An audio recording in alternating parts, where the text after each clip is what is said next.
जय हिंद दोस्तों। पता है आपको कि जो 26 जनवरी अभी आ रही है एक दो दिन के बाद में, इसको होगा क्या?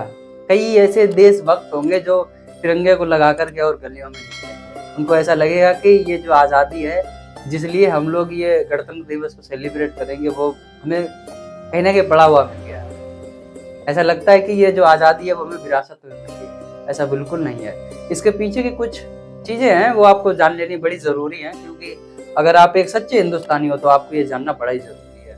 अच्छा, आपको पता है कि 26 जनवरी को होता क्या है? इस दिन हुआ क्या था कि बेसिकली कि जो हमारे इंडियन कॉन्स्टिट्यूशन है उसको लागू करवाया गया था, जो कि भीमराव अंबेडकर जी ने लिखा हुआ था, और उसे लागू करने के लिए 26 जनवरी 1950 को भारत के अंदर ये लागू हो गया था। इसमें कई सारे जो एक्ट है वो लिखे हुए हैं। संविधान के अंदर बहुत सारी चीजें लिखी हुई हैं, कई सारे एक्ट लिखे हुए हैं और नियम कायदे कानून जो है वो लिखे हुए हैं कि हमारा भारत जो है किन चीजों पर चलता है। तो उसके बारे में जो है कॉन्स्टिट्यूशन के अंदर लिखा हुआ है। डॉक्टर भीमराव अंबेडकर के द्वारा ये किताब जो है लिखी हुई है। अब अच्छा, इस कॉन्स्टिट्यूशन को लिखा कब गया था? 1950 को लिखा गया था, लेकिन उससे पहले अगर हम 3 साल पहले जाएं तो 15 अगस्त 1947 तो हमारा जो भारत था वो आज़ाद हुआ था अंग्रेजों की गुलामी से, जो कि हम लोग पहले 200 साल तक गुलाम रह भी चुके थे।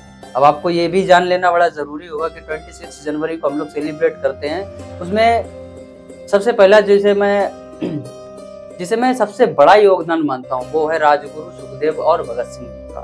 23 मार्च को इनको फांसी दी गई थी, लेकिन उससे पहले भी अगर थोड़ा सा जाया जाए तो उस समय भगत सिंह जी की कुछ एज वही 7-8-9 साल रही होगी। तो उस समय पर हुआ क्या था कि एक जलियांवाला बाग में रॉलेट एक्ट आंदोलन चलाया गया था भारतीयों के द्वारा। तो वहां पर एक जनरल डायर जो अंग्रेजों की सेना का अध्यक्ष था उसने आकर के गोलियां चलवा दी। उसमें कई मासूम मारे गए थे, जिसमें छोटे छोटे बच्चे हुआ करते थे। लेकिन पास के कुएं में कुछ लोग अपनी जान बचाने के लिए कूद गए थे। कूदने की वजह से हुआ क्या कि जो मरे हुए लोग थे उनको अंग्रेजों ने उठाया और उसी कुएं के अंदर डलवा दिया। तो जो जिंदा बचने के लिए लोग कूदे हुए थे कुएं के अंदर वो भी मारे गए। तो ये जो आज़ादी है 1947 में जो हमें मिली थी, और उसके बाद ये जो कॉन्स्टिट्यूशन इंडिया के अंदर लागू किया गया, इसके पीछे कई सारे संघर्ष हैं। इसके पीछे कई लोगों की कुर्बानियां हैं जिन पर हमारा ध्यान कभी नहीं जाता है। तो कुछ याद उन्हें भी कर लो जो लौट के घर ना आए। जलियांवाला बाग के अंदर शहीद हुए भगत सिंह और उनके दो मित्र चंद्रशेखर आजाद जी और लाला लाजपत राय जी, जो कि लाठियां खा करके शहीद हो गए थे हमारे देश की सिर्फ आज़ादी के लिए। तो उन्हें भी याद करते रहो, वो भी बड़े ज़रूरी हैं। उनकी कुर्बानियों के बाद ही आज ये जो 26 जनवरी है वो हम लोग सेलिब्रेट करते हैं, 15 अगस्त को सेलिब्रेट करते हैं।